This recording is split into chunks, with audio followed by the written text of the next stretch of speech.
Hello friends, आपका बहुत बहुत स्वागत है मेरे इस वीडियो में। आज हम बनाएंगे तोरई की सब्ज़ी। तोरई की सब्ज़ी बनाने के लिए लेंगे 500 ग्राम तोरई। इनको धोकर काट लेंगे लंबे लंबे पीसेस में। दोस्तों, ये है तोरई के छिलके। इससे पहले मैं आपको तोरई के छिलकों से एक बहुत ही ख़ास रेसिपी बता चुकी हूँ, जिसका आपको ऊपर आई बटन में वीडियो मिल जाएगा। ये बहुत ही टेस्टी है, आप इसे ज़रूर ट्राई करें। तो आइए शुरू करते हैं। सबसे पहले एक कढ़ाई को गैस पर रखकर गैस को ऑन कर देंगे और उस कढ़ाई में डालेंगे तेल और उसे गर्म कर लेंगे। दोस्तों, मेरे हर वीडियो में कोई ना कोई फैमिली मंत्र टिप ज़रूर होता है, इसलिए वीडियो को आखिरी तक देखिए। और अगर आप मेरे चैनल पर नए हैं और आपने अभी तक इसे सब्सक्राइब नहीं किया है तो फटाफट जल्दी से इसे सब्सक्राइब कर लें। दोस्तों, मेरे सभी वीडियो की लिंक आपको इस वीडियो के डिस्क्रिप्शन में मिल जाएगी। वहां पर आप जाकर मेरे सारे वीडियोस, उनकी प्लेलिस्ट आराम से देख सकते हैं। तो अब तेल गर्म हो गया है, गैस को धीमा करते हैं और इसमें डाल देंगे हींग और ज़ीरा। और जब हींग और ज़ीरा भुन जाएगा तो उसमें डाल देंगे तैयार जिंजर गार्लिक अनियन का पेस्ट, जिसे हमने पहले से ही बना के रखा हुआ है।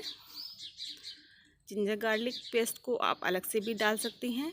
मैंने इन तीनों को एक साथ ही पीस लिया है। इस मसाले को अच्छे से भून लेंगे।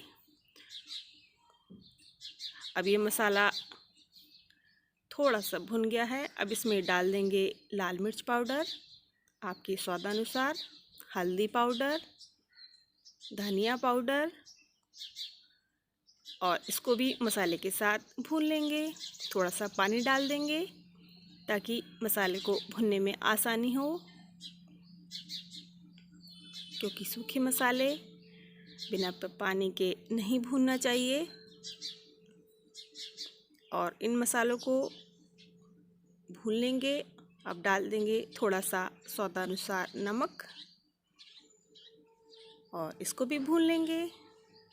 दोस्तों, मसाला भूनने का जो तरीका है वो बिल्कुल अलग अलग होता है।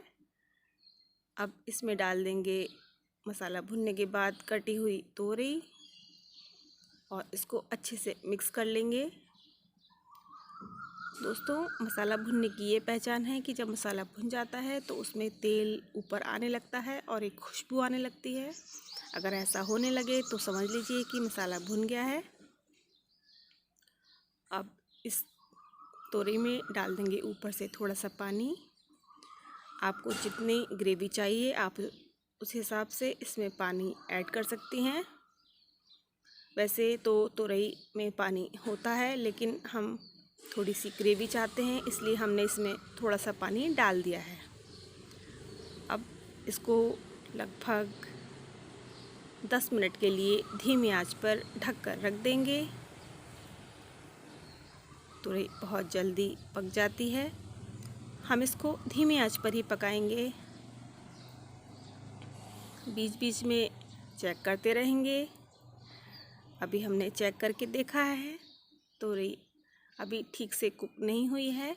इसको फिर से ढक कर के रख देते हैं। थोड़ी देर बाद फिर से चेक कर लेते हैं। तोरई अब थोड़ी थोड़ी पक गई है। इसको चला लेंगे और अब इसमें डालेंगे थोड़ा सा गरम मसाला।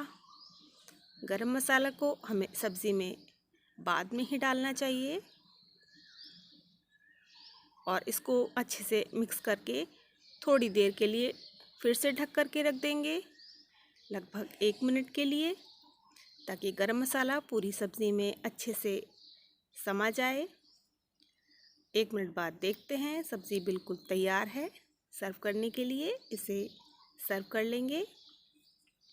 दोस्तों, इसे आप राइस, चपाती या परोठा के साथ खा सकते हैं। अब शुरू करते हैं अपनी फैमिली मंत्र टिप। पराठे यदि तेल या घी के बजाय मक्खन में सेके जाएं तो अधिक स्वादिष्ट बनते हैं। आप इन टिप्स को अपने ज़रूर ट्राई करें, और अगर वीडियो पसंद आया हो तो उसे लाइक करें, शेयर करें और चैनल को